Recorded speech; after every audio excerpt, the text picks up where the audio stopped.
Maxoutil.com, un max d'outils à prix mini, présente. Sud Radio, le journal des sports. Le journal des sports avec Jules Boscherini.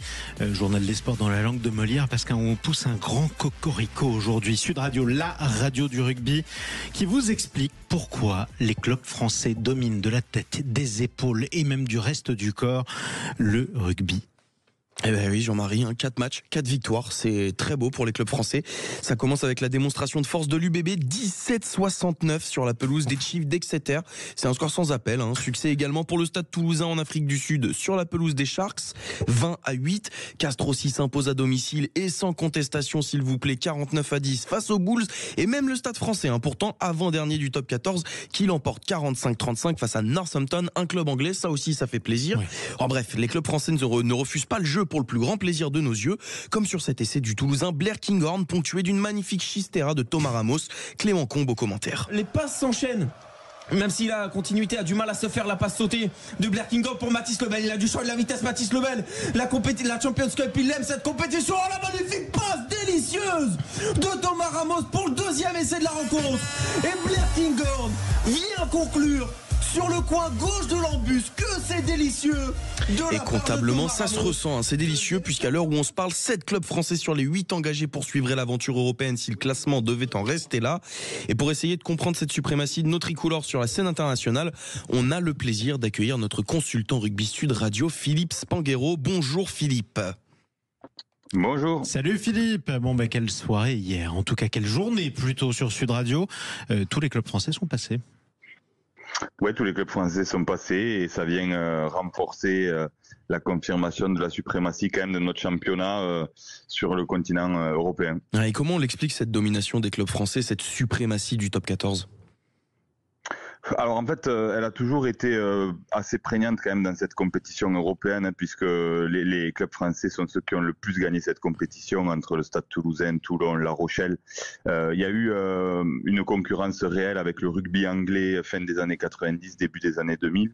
Le rugby anglais a souffert depuis, est en pleine réorganisation. Il y a toujours les provinces irlandaises qui sont quand même des outsiders importants, notamment avec la province du Leinster. Mais c'est vrai que le rugby français a toujours quand même, dans la durée, dominé cette compétition. Et ça vient expliquer aussi ce qui fait la puissance de notre modèle économique. On a un modèle assez différent des autres nations du rugby mondial. Et on dit souvent que notre championnat est a priori le plus fort du monde. Et je crois que le week-end qui vient de se terminer en est encore une fois la preuve. Ouais, c'est ça, la domination elle est pas si nouvelle que ça finalement, parce que ça fait 4 ans que Toulouse et La Rochelle se partagent le titre de champion d'Europe, et même si on remonte plus loin, depuis 2013 il y a toujours eu un club français en finale, sauf en 2019. Est-ce que finalement en fait on peut pas dire que les clubs français, contrairement à d'autres, la jouent à fond cette compétition aussi ? Ah non, tout le monde la joue à fond. Tout le monde la joue à fond parce qu'elle est peut-être même plus importante pour les autres nations que pour nous, d'un point de vue économique. Ça doit être frustrant. Parce que c'est vrai que... Non, c'est assez frustrant, mais surtout c'est vrai que la question qu'il faut quand même se poser pour l'avenir de cette compétition, parce que la Champions Cup c'est quand même l'équivalent de la Ligue des Champions au foot. J'essaie de faire souvent la comparaison pour qu'on se rende compte. Et c'est vrai qu'elle a du mal à prendre toute sa dimension cette compétition, mais c'est aussi lié au fait que les clubs français trustent vraiment d'un point de vue sportif les premières places, parce que c'est vrai que ce qui fait aussi l'attrait d'une compétition et sa valeur, c'est l'aspect concurrentiel et le suspense et les scénarios. Oui. Et c'est vrai que là, malheureusement, un peu pour l'organisation de cette compétition, c'est vrai que les Français font quand même trop régulièrement la course en tête pour donner une attractivité sportive et un suspense et une attention dans les autres pays plus élevée. Surtout qu'on a l'impression que c'est plus facile pour un club français de gagner la Coupe d'Europe que de gagner le bouclier de Brennus, le championnat de France. J'ai une dernière question quand même, parce que c'est pas anodin, faut le rappeler, Philippe Spanghero. On a fait entrer dans ce qu'on appelait auparavant la Coupe d'Europe des clubs sud-africains. C'est toujours difficile contre eux, malgré tout, on les domine. Encore hier, on l'a vu. Est-ce que ça veut dire qu'il faudrait faire rentrer des franchises néo-zélandaises pour enfin arriver à avoir une opposition sérieuse, ou même elles seraient derrière nos clubs français ?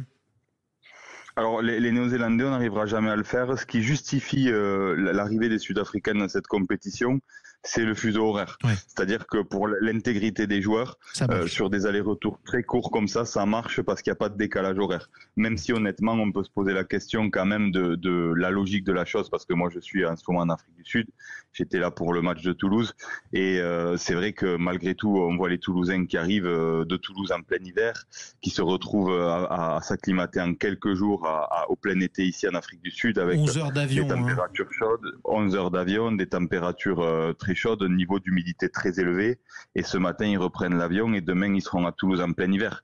Et donc honnêtement ça pose la question de la logique, mais on a une problématique dans le rugby aujourd'hui, c'est qu'il faut étendre le nombre de pays qui sont capables de participer aux grandes compétitions.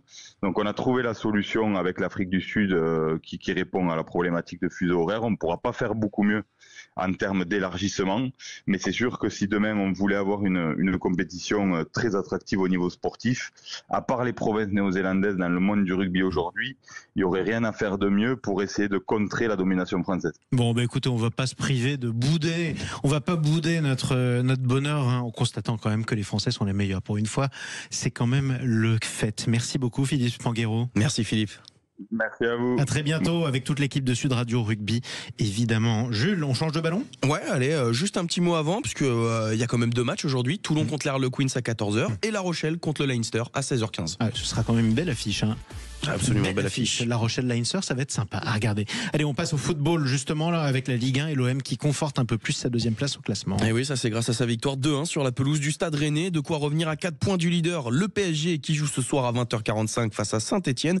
Et tiens justement, un résultat qui va faire plaisir aux supporters des Verts, c'est la défaite de l'OL hier à Brest sur le score de 2-1.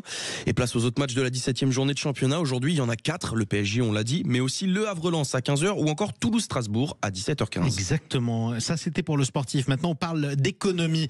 Si les clubs de rugby français dominent leur secteur, les clubs de foot inquiètent énormément économiquement parlant. Il y a de quoi inquiéter. Entre le SCO d'Angers dans l'incapacité de payer les salaires, les sanctions de la Direction nationale de contrôle et de gestion pour l'OL et les clubs corses du SC Bastia et de l'AC Ajaccio, ou encore les difficultés financières là aussi pour Montpellier et le HAC, les clubs de Ligue 1 connaissent une période trouble pour leurs finances, et toutes les précisions de Vincent Chaudel, président de l'Observatoire du Sport Business. Les clubs, d'une façon générale, sont sortis très affaiblis de la période Covid. Et puis, dans le cas de la France, le sujet s'est aggravé parce qu'ils ont anticipé des revenus que la Ligue leur avait promis quelque part. Le président de la Ligue a clairement et régulièrement vanté l'objectif du milliard. Mais quand vous revenez avec 500 millions, c'est-à-dire la moitié, forcément vous avez un problème. Et le reproche que l'on peut faire au club, on peut le faire encore plus au niveau de la Ligue, qui a anticipé des dépenses alors qu'elle n'avait pas les revenus en face, notamment changer et investir dans plus de 160 millions d'euros dans des nouveaux locaux. Seulement le problème, c'est qu'aujourd'hui, on apprend par exemple qu'elle n'est plus capable de financer la sonorisation des arbitres. Il aurait peut-être fallu attendre d'avoir ce contrat de droit télé avant d'enclencher certaines dépenses et surtout se priver de certaines qui peuvent améliorer le produit football pour le public et les partenaires. Ouais, situation très difficile, décryptée par Vincent Chaudel, fondateur de l'Observatoire du Sport Business. Allez, on termine ce tour de l'actualité sportive par le Vendée Globe, parce que ça nous fait toujours rêver, Jules. Course toute proche de rendre son verdict et le suspense est à son paroxysme. Ouais, tout à fait, la bataille fait rage au large des Açores. Charlie Dalin du team Massif Santé Prévoyance et Johan Richomme de chez Paprec Arkea sont au coude à coude. L'écart entre les deux hommes ne cesse de diminuer. Alors pour son premier Vendée Globe, Johan Richomme peut-il réussir la remontée du siècle? Réponse avec vous, Théo Ampillac. En tout cas, Johan Richomme met tout en œuvre pour ça et ça passe avant tout par la bonne trajectoire. Parti un peu plus à l'ouest que Charlie Dalin, le Varois revient progressivement, petit à petit, sur le leader. 200 miles d'écart vendredi, 150 hier et ce matin seulement 133 miles séparent les deux hommes. Alors même si Johan Richomme fait tout son possible pour combler l'écart, il ne faut pas oublier que l'actuel deuxième du Vendée Globe a subi une avarie vendredi avec sa voile. Sans ça, il le dit avec un peu d'amertume dans les colonnes de Ouest France, je serai sans doute à 100 miles de Charlie. À l'approche des Sables d'Olonne, le rythme de course devrait se tasser un peu avec un vent plus faible et surtout de face. L'arrivée quant à elle est prévue mardi prochain avec une semaine d'avance. Le record de l'épreuve sera littéralement pulvérisé. Bon, écoutez, on verra ça. Et le skipper de la team Groupe du Breuil, Sébastien Simon, complète le podium. Voilà, bravo. Merci beaucoup. Bon vent à tous les deux, Théo Ampillac et Jules Bosquerini.